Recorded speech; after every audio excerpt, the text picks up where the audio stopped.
গেল কয়েক প্রান্তিকে গ্রামীণ ভারতে চাহিদার শীর্ষে ট্রাক্টর আর দুচাকার যান বেড়েছে তুলনামূলক সস্তার নিত্য ভোগ্যপণ্য বিক্রিও।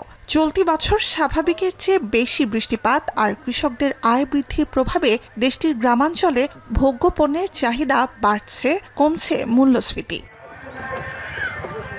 গেল 2 অর্থবছরেই ভোগ্যপণ্য বিক্রি বেড়েছে, সাথে বিনিয়োগও স্থিতিশীল। নতুন অর্থবছরেও এ ধারা অব্যাহত থাকতে পারে বলে আভাস অর্থনীতিবিদদের।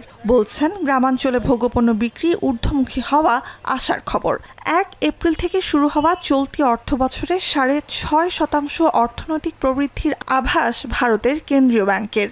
মূলত মার্চে শেষ হওয়া অর্থবছরের শেষ প্রান্তিকে প্রায় 7.5% প্রবৃদ্ধি অর্জনের খবরে কয়েকদিন ধরেই সুবাতাস বইছে দক্ষিণ এশিয়ার শীর্ষ এবং বিশ্বের 5ম বৃহৎ অর্থনীতির দেশটিতে। স্থিতি বজায় থাকলে চলতি বছরই $4 লাখ কোটি অর্থনীতি জাপানকে ছাড়িয়ে যেতে পারে ভারত, আভাস আন্তর্জাতিক মুদ্রা তহবিল IMF এর। We are the 4th largest economy as I speak. We are a $4 trillion economy as I speak. And this is not my data, this is IMF data. India today is larger than Japan. So it's only the United States, China and Germany which are larger. And if we stick to what is being planned, what is being thought through, it's a matter of another 2.5 to 3 years, we would become the 3rd largest economy.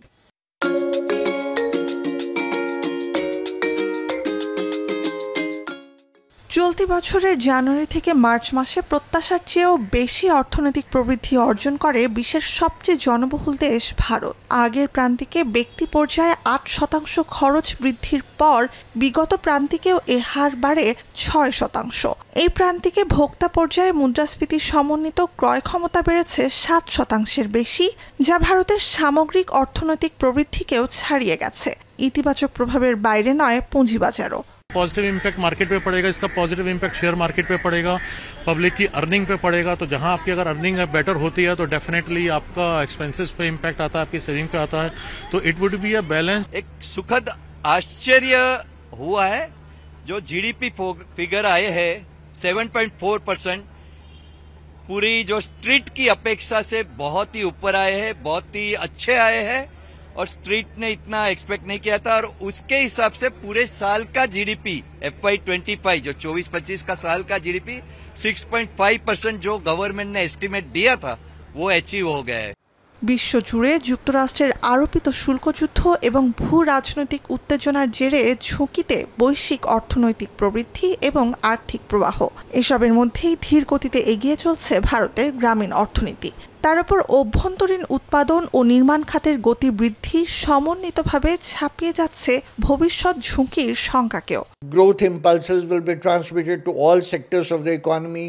There will be good impact in terms of rise in per capita income, rise in manufacturing, greater impetus to micro, small and medium industries, and banking and financial sector are likely to do well. This is a large cascading influence on a wide section of population. বিশ্লেষকদের আশা 2047 সাল নাগাদ $30 লাখ কোটি অর্থনীতিতে রূপ নিতে পারে ভারত। এ যাত্রায় সঙ্গী 150 কোটি জনসংখ্যার দেশটির তরুণ জনগোষ্ঠী, যাদের গড় বয়স 28 বছর। নুজহাত কামাল, এখন বিশ্ব।